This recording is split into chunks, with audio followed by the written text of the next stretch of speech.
Summary of the novel, The Hunchback of Notre-Dame. Author, Victor Hugo. Part 1, The Festival of Fools and Fateful Encounters. Paris in 1482 buzzes with the Festival of Fools. Before Notre Dame Cathedral, crowds watch plays, choosing a Pope of Fools. Banners glow, children laugh, trumpets blare. Joy masks injustice, where the poor and gypsies are scorned, scraping by on society's edges. The cathedral stands silent, as if foreseeing tragedy engulfing lost souls. Quasimodo, hunchbacked and deaf, rings the cathedral bells, chosen as Pope for his odd looks. In tattered clothes, he bows under jeers from curious onlookers, heart heavy with loneliness. Society shuns him, only Claude Frollo, the stern archdeacon who raised him, offers solace. The cathedral is his only home, a sanctuary of peace. Esmeralda, a beautiful gypsy, dances joyfully with her clever goat Jolly. Her flowing silk dress and lively steps captivate all, from paupers to nobles. Drums echo her rhythm. Notre Dame's ancient stones see eyes upon her, brimming with love and jealousy, sparking troubles that fate cannot untangle. Pierre Gringoire, a poor playwright, fails with his play, enchanted by Esmeralda. He stands frozen, stirred by her smile. Frollo, watching afar, clutches his cross, torn by desire. The cathedral senses doom. He hides behind piety, but his heart strays, consumed by a forbidden longing for her. Phoebus, a dashing officer engaged to wealthy flirtatious, flaunts his horse and gleaming sword. His smug smile makes Esmeralda blush, her heart racing. She blindly loves him, unaware he merely toys with her, seeing her as a fleeting amusement. Beneath the cathedral's shadow, these glances ignite a sorrowful tale. Part 2, Love, Desire, and Schemes. Quasimodo, shunned for his looks, holds a warm heart. He cherishes Frollo, who saved him from orphanage. In the cathedral, he tolls bells, recalling Frollo's lessons, grateful. Notre Dame's dark corners shield him from a cruel society, where he's mocked, branded a soulless monster by those who fear difference. Frollo, the ascetic archdeacon, is enthralled by Esmeralda, deeming her evil. In his room, he prays, hands trembling, eyes fixed on her shadow through the window. He stalks her, craving possession, heedless of his bond with Quasimodo. Desire blinds his faith, luring him to sin, betraying sacred vows. Esmeralda enters the court of miracles, a hidden world of beggars and gypsies rejected by society. This separate realm brims with compassion amid tattered tents. She saves Gringoire from death by becoming his nominal wife. Singing, her dress sways, firelight glowing, unaware of Frollo lurking, his eyes ablaze with obsession. Esmeralda blindly loves Phoebus after he foils a kidnapping Frollo orchestrated. She dreams he's her hero, heart fluttering at his smile, blind to his deceit. He remains loyal to flirtatious.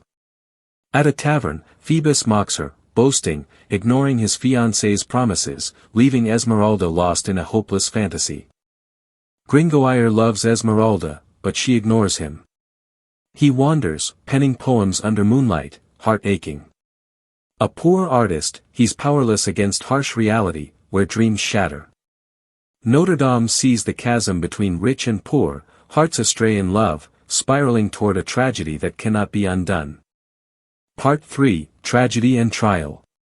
Frollo, mad with jealousy, spots Esmeralda with Phoebus at an inn. He stabs Phoebus, who survives, later resuming his carefree life. In darkness, the knife gleams, blood spills. Notre Dame, silent, sees Frollo's envy turn to crime, shredding the pious mask he wore to hide his inner turmoil. Esmeralda is arrested, accused of murder and witchcraft. Society despises gypsies, dragging her through streets as crowds curse, hurling stones. In an unfair trial, she's tortured, forced to confess. Her cries echo amid lies, her fate sealed by the cruel prejudice of those wielding power. Quasimodo, atop the bell tower, sees Esmeralda suffer. He recalls her kindness, giving him water when he was bound in the sun. His love is deep, beyond gratitude, rooted in shared rejection. He longs to save her, though society scorns them both as outcasts, unworthy of life. Before her execution, Frollo visits her cell, professing love, demanding she choose him or death. Esmeralda, in the cold dungeon, weeps, clinging to Phoebus, whom she blindly adores. Defiant, she rejects Frollo, choosing death over betrayal, though her faith rests on a man utterly unworthy. Notre-Dame's ancient stones witness Esmeralda's pain. Frollo leaves, eyes burning with rage. Quasimodo hears her sobs, heartbreaking. He vows to protect her, knowing society rejects them, casting the kind-hearted into despair. The cathedral looms, a silent judge of the injustice crushing innocent lives. Part 4, Rescue and Betrayal. On execution day, Notre-Dame Square roars. Quasimodo swoops from the tower, swift as wind, snatching Esmeralda from the gallows. Crowds scream, guards falter, swords flashing.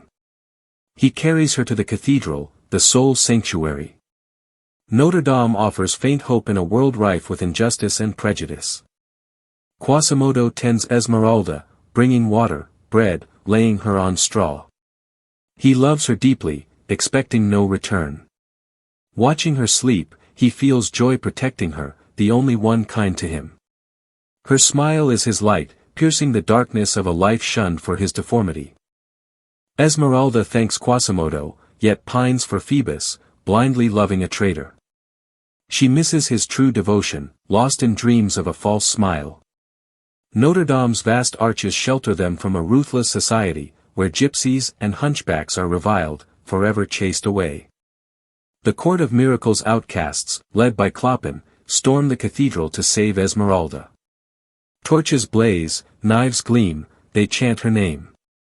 Quasimodo, mistaking them for foes aiming to harm her, hurls stones, pours boiling oil, fighting fiercely to shield her, unwittingly hurting her allies. The cathedral becomes a battlefield, stones trembling under Quasimodo's feet. Drenched in sweat, he grieves society's divides. Esmeralda, in a dark corner, unaware her friends die for her. Misunderstood kindness fuels a sad clash, where the poor harm each other, trapped by a merciless world. Part 5, Tragic End. Amid chaos, Frollo sneaks Esmeralda out, handing her to soldiers. Under moonlight, he clutches her dress, voice trembling, begging her love. Notre-Dame, towering, sees his lust destroy faith, turning him into a traitor to both God and Quasimodo's trust, lost to his own darkness. Esmeralda, defiant, rejects Frollo, choosing death over surrender. She's hanged, the gallows creaking, crowd silent. Quasimodo, from the tower, sees her fall, screaming in despair. He realizes Frollo's betrayal killed his beloved, shattering the loyalty he held for the man he once revered. Rage erupts, Quasimodo charges, eyes blazing, shoving Frollo off Notre-Dame's tower. He roars, avenging Esmeralda. Frollo plummets, dying on cold stone, blood pooling in moonlight, paying for his sins. Quasimodo kneels by the body, heartbroken, love and trust reduced to ashes in agony. Gringoire survives, fleeing tragedy, living as a poor poet, haunted by regret. Quasimodo vanishes. Notre-Dame's stones hold their cries. A rotten society, steeped in prejudice, drove Esmeralda and Quasimodo to unjust deaths, denying them a chance to live true to their kind hearts. Years later, in a crypt, Quasimodo's bones clutch Esmeralda's. When parted, his crumble to dust, proving eternal love. Notre-Dame recounts their tragedy, condemning a cruel society that trampled the weak, leaving them forgotten in time's relentless shadow, their story a piercing cry for justice.